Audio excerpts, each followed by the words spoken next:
I've always loved small cars. The first car I ever owned was a Volkswagen Beetle, which I bought in 1960 when I was 18 teaching school in rural Manitoba. I didn't even know how to drive. I didn't have a driver's license, but the car had a sunroof, and I loved saying that. I rarely opened the roof, but I loved saying, and it has a sunroof. Then when I moved to Vancouver, I had these friends, Fred and Evelyn. They all often gave me, because they lived up in Lynn Valley, and I guess just to get rid of me, they'd give me their Citroën Deux Chevaux. And that the Deux Chevaux was sort of the French answer to the Volkswagen. And it was kind of a sardine can. It looked like a sardine can, and it was metal, and it weighed about 8 pounds, and it rattled along, and it had the most ridiculous stiff gear shift.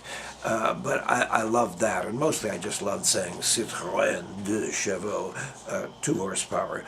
I had a girlfriend around the same time who was a nurse, and she was several years older than me, and there were a lot of pluses about her, but maybe one of the best was that she had a Morris Mini Minor. Not a Mini Minor, yeah, a Morris Minor. And I once borrowed it to go for a job interview, and then the guy who was interviewing me for the job had to help me push the car into ignition, to start, because it wouldn't start with the key.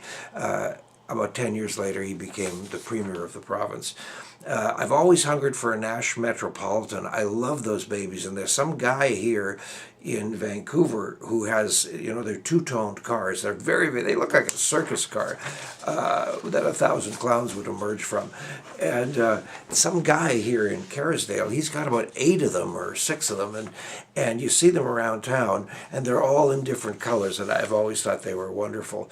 I did go through the big car phase, in my 20s, 30s. I had a Thunderbird and a big Galaxy Ford 500, and then the big purchase in 1970.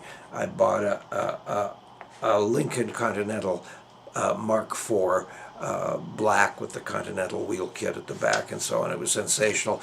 Once the RCMP took about several miles to catch up to me and stop me, because it had this great surround sound system for a 1970s car, and I was playing the Byrds, turn, turn, turn, to everything there is a seat. And I was singing along with it, and I didn't hear the siren. That's when the guy got up to me. He just said, "Oh, kid, get out of here," Anyway, the very sight of a Hummer makes me almost throw up, and most SUVs leave me completely cold. I call the Ford product the Exploder. I can't explain why the current Mini doesn't really work for me, but I do like the Fiats. If I had the loot, and I don't, I would buy 3 different colored Fiats and, take one out according to my mood that day. Now, for the last 23 years, I've been driving a 23-year-old Mazda 323, which I bought for $8,500 all those years ago, and 5 on the floor, zoom, zoom, zoom, Bond, the name is Bond, James Bond.